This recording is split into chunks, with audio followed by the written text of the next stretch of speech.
local lady. And Columbia, not here. okay, I'm sorry. We're in West Columbia. Columbia is local. Our headliner came from Charlotte. It's a little farther away. Yeah.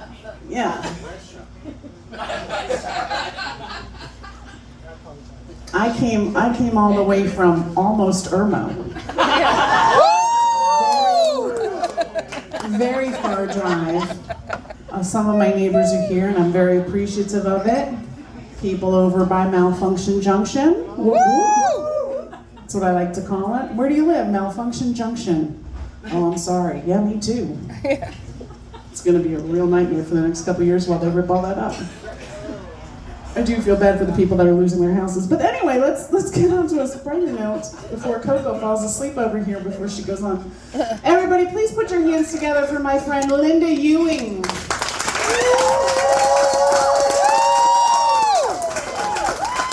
She said it right. Not Ewing. How y'all doing? All right. I haven't been in a gay bar in a very long time. That might shock you. I mean, really, whose water is this? Seriously. For everybody up there. That's yours. It's just weird. I mean, if I drink, that's weird. So, I did look this place up. I've been here once. I met Walking Eagle here to check the place out for a gig, a music gig. And but then I looked it up recently to see how it's listed. It's listed as a gay bar. And it kind of made me reflect back to when I came out, which was in the 40s. And we didn't have gay bars. We either had, well, it wouldn't have been at all posted anywhere. But if you could have hypothetically posted it, there were lesbian bars and there were gay bars. Very rarely did you see men in lesbian bars unless it was her best friend. And at a gay bar, you didn't see women unless she was a fag hag. Yep. So that's kind of how it went down, but I'm actually surprised that this is even listed as a gay bar because it should just be a bar, right? Yeah, we don't even have any lines, we don't have any. When I exhale, it's loud, right? I shouldn't do that much. Anyway, so when I first started going to a bar, I actually had to go through lots of therapy to even admit that I was gay, even though I knew I was since I was 2. I had a crush on my kindergarten teacher, and every teacher beyond that was female. But so I had to go to therapy. My mom sent me there, and I couldn't even say gay. She was like, do you feel like you're gay? And I'm like, I don't think I can say gay. How about yak? Backwards? And she was like, that's queer.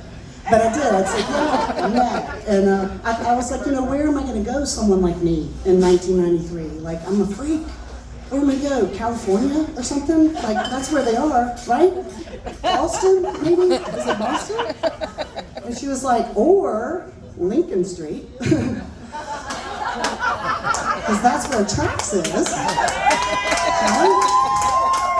And I'm like, oh my God, there's people like me at a bar. She's like, the Indigo Girls play there all the time. But they didn't after I got there, but whatever. And there's pool tournaments, and I'm like, I love playing pool. I go to the Keg of Nails all the time, play pool with all the motorcycle riders. But anyway, so I didn't want to go alone, so I had a friend who was a little weird, but we were on the same pool league at Keg of Nails. And I was hanging out with her. I was like, I want to, right? That's my sister. So, we look just all same here.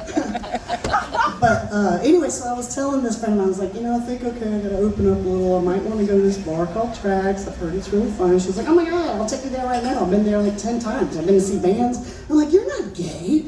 And she's like, no, I'm not, but I've been there. Come on, let's just go. And I'm like, oh my God, it was 1993. I think I was 23 or whatever. Don't do the math.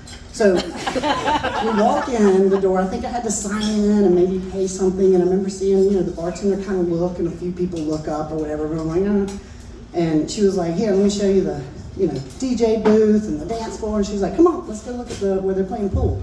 I was like, yeah, that'd be really cool. And you have to kind of step down into the pool room, and she went first, and I went second, and I swear the minute my feet hit the floor, I think all the music stopped, and everyone stopped talking.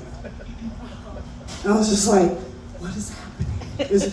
And it was like, doo-doo-doo-doo-doo-doo-doo. It felt so weird. It was like I was a dog that was thrown over into a mosh pit of pit bulls. And I heard from across the room, oh my God, is that Linda Ewing? And I'm like, what? And I look, there's this really tall girl in the back. You'll get this. In the back. And I was like, what? And she goes, I met you 3 years ago at Beach First Week and you left with some guy. And I'm like, yeah, that's how I roll. Yep, sure did. That was in Hilton Head, I remember. Beach First Week in Hilton Head. So anyway, it turns out she recognized me, I didn't know her, and it was still really quiet. Everybody had their pool sticks in it. Waiting to see how it turns out. She's like, are you gay? I was like, I'm working on it. Because I was in therapy. And it's like, all of a sudden the music's like, playing again. Everybody's playing pool. Everything just... Anyway, I dated that girl for a year. Ellie.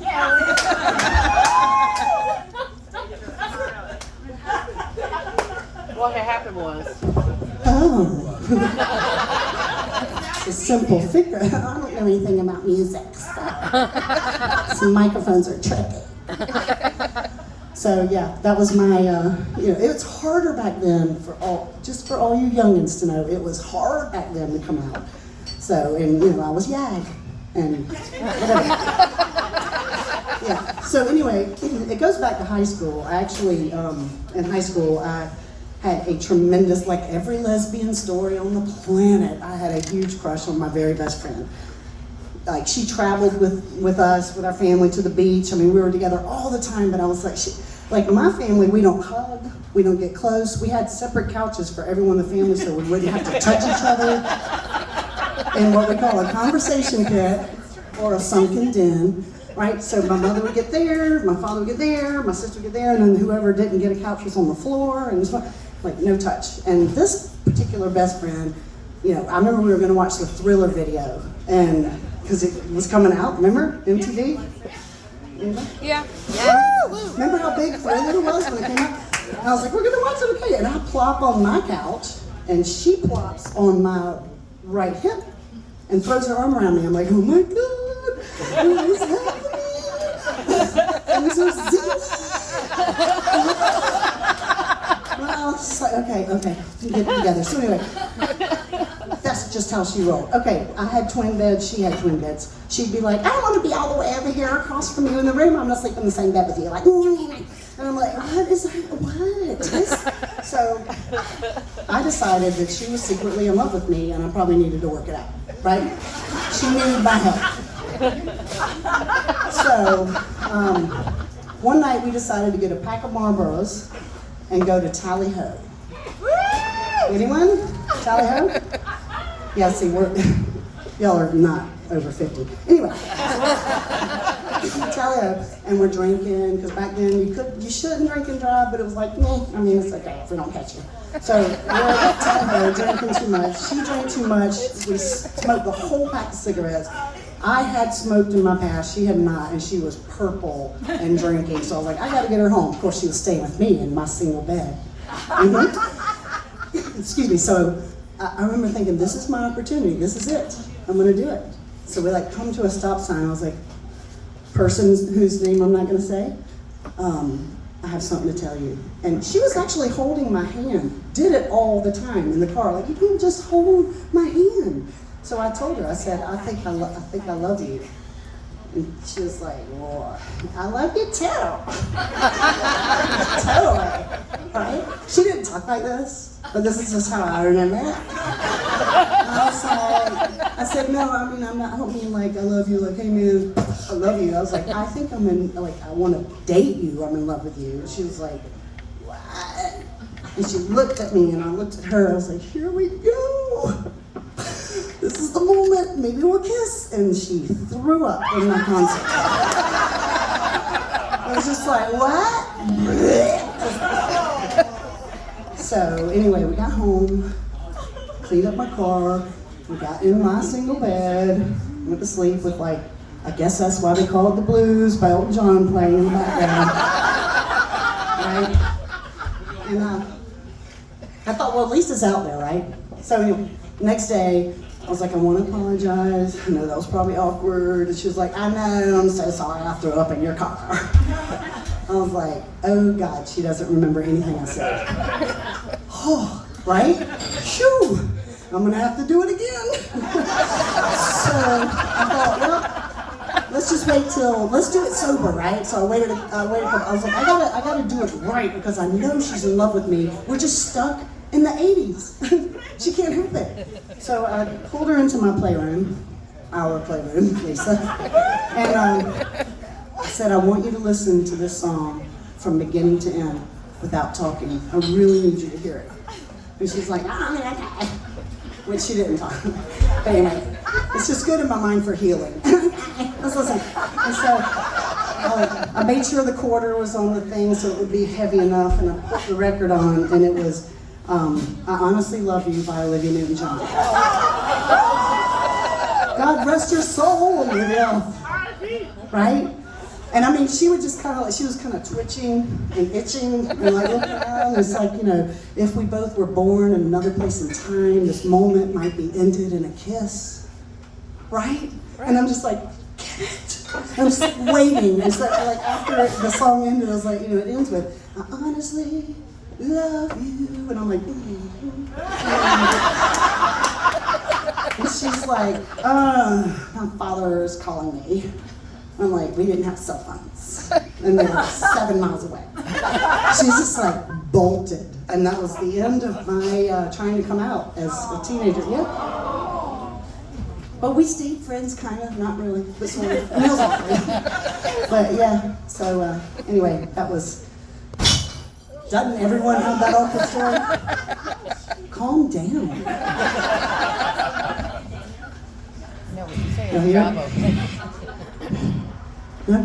So anyway, yeah, it's just a sad story about my life. But I am now engaged and perfectly happy. This girl right here. Raise your hand, Kelly. She loves when everybody looks at her. Yeah. So Kelly and I together have 3 dogs, and 4. I mean 4. She has 3. Oh my God. Let me have a sip of her. Which 4? Which one? Oh my God. She's just fine. What happened to the 4th one? We have 4 dogs and 2 cats with a total of 3 eyes. The cats. The cats. Yeah. The cats. None of the dogs have eyes. But anyway, I've had this thing where sometimes dogs speak to me and I can hear their voice and I give them a voice and it's their voice forever. I used to have a wiener dog, a dachshund, named Joshua Barkalot Ewing, right? And so Josh was he cussed a lot. For 16 years he cussed like a sailor. It got on my nerves, but I got used to it. And he was just like, give me a hamburger. There's some bullshit in this house. Why is he doing bullshit in this house? I need a hamburger. And he was just little teeny. And we get in arguments. I'd be like, maybe if you would eat your breakfast, you would get hamburgers. Like, you need to shut the fuck up until you're ready. Right? So I believe that when Josh died, he was the dog love in my life. When he died, I think he was reincarnated into my current dog, which is a 76-pound Shepherd Lab mix. And I think when he went up to heaven, they're like, do you want to try this again? He was like, yeah, but this time I want long legs, and then I want this little voice, and I want to be a big dog. And they're like, okay. So all of a sudden now I have Leah. And Leah's like Blake Shelton. Leah's just like, dang dude. And he's always cussing like, God damn it. So Leah's like the country dog. He's like, I told you, and Kelly has a Basset Hound. And our 2 beagles have not spoken to me. I don't get much of a voice from them, but the Basset Hound came through really clear. So the Basset Hound is very British. Clearly. So, you know, I go out, Leo's very athletic, you know, he's just like, "Dang, throw the ball, motherfucker." Okay. And so he's catching the ball, but also the Basset Hound runs around catching the ball too, and then she'll sometimes like cock block him and get the ball, and he's like, "Damn, I told you not to get my ball." And she's like, "You've got to be faster, Leo. Maybe you've got long legs, but my short legs are so much faster than yours." And it just kind of goes on and on like that. Yeah. So, anyway, why are you pointing at her? She's laughing. I know I'm always doing her. But it's like, I mean,